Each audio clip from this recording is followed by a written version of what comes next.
and diagnosis. So how to diagnosis? So with the using of them, with the using of the microscopic examinations,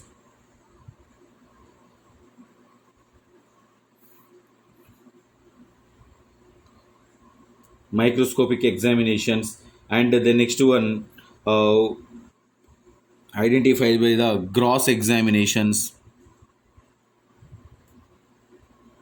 Identify the gross examination. The next one, culture methods. These are the identify the these are identify the fungi is presented in our body or not. And the next one, what is the treatment?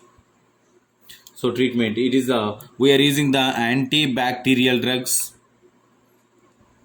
and antifungal drugs we are using. So example, antibacterial antifungal drugs example is amphotericin B. amphotericin B. Amphotericin B is the best example. And with the using of the these drugs are we are treat of this particular type of disease. So subcutaneous mycosis, especially these drugs is the antibacterial antifungal drugs, also treatment of the subcutaneous mycosis, especially mycetoma disease. Now, continuation topic is one of the classification of the subcutaneous mycosis, the systemic mycosis, due to the primary pathogens. So, the systemic mycosis, it is a fungal infection, especially affected the. It is a fungal infection. Is a fungal infection is affected by the internal organs, especially internal organs. These fungal infections, it is a fungal infection, so it is affected the internal organs. So the internal organs is different types of internal organs are affected. So any example for this diseases, number one,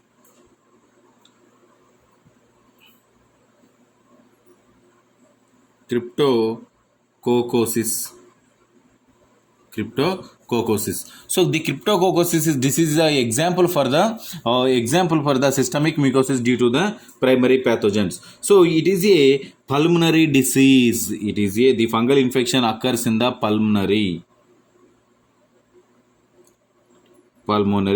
disease. So this disease is a pulmonary disease. This means the affected organ is the lungs. So the lungs, it contains the pulmonary disease is known as a cryptococcus. So how to produce this? By the inhalation process.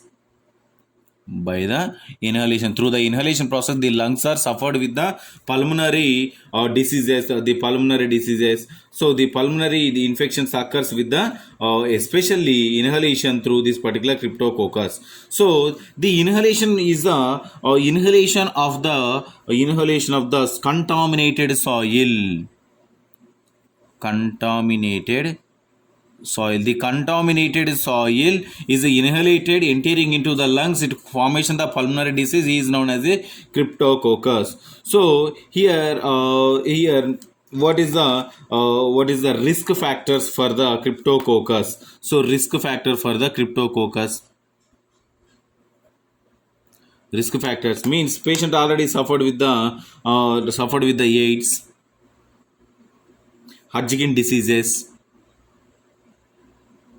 Hodgkin diseases, and the next one, different long term any other corticosteroid therapy.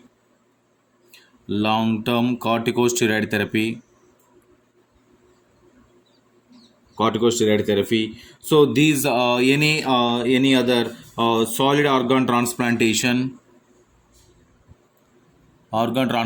patients are suffered with the more persons suffered with the cryptococcus. And what is the pathogenicity?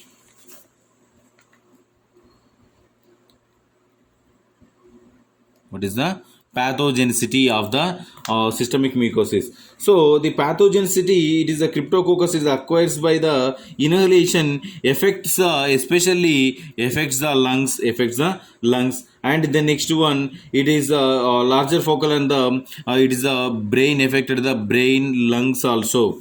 And the next one, focal sites of the sometimes it occurs in on surface of the skin. And the next one, effect of the long bones, joints, and the liver, spleen, kidneys, and other tissues are also suffered with the particular type of disease. And the next one here, what is the symptoms of this particular systemic mucosis, cryptococcus? So what is the symptoms? What is the symptoms is the first one is a fever.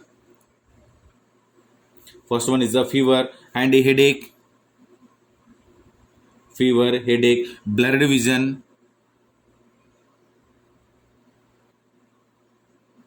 confusion, depression, and agitation, and behavioral changes.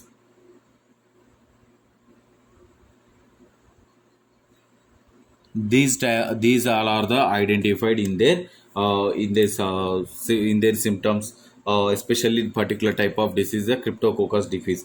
And how to diagnosis of this disease. So diagnosis is the culture of the cerebrospinal fluid, culture of CSF, cerebrospinal fluid, culture of sputum, urine, culture of the urine, blood. With the using of the samples, we are determining this type of fungus is presented in our body or not. And what is the treatment? So treatment is we are using the antifungal drugs. And the next one, example is um, amphotericin B, and flucytosine. These drugs are available in our market for the treatment of systemic mucosis due to primary pathogens. Example is the cryptococcus. So this is about our topic. If you have any doubts from this topic, tomorrow we will discuss. Thank you.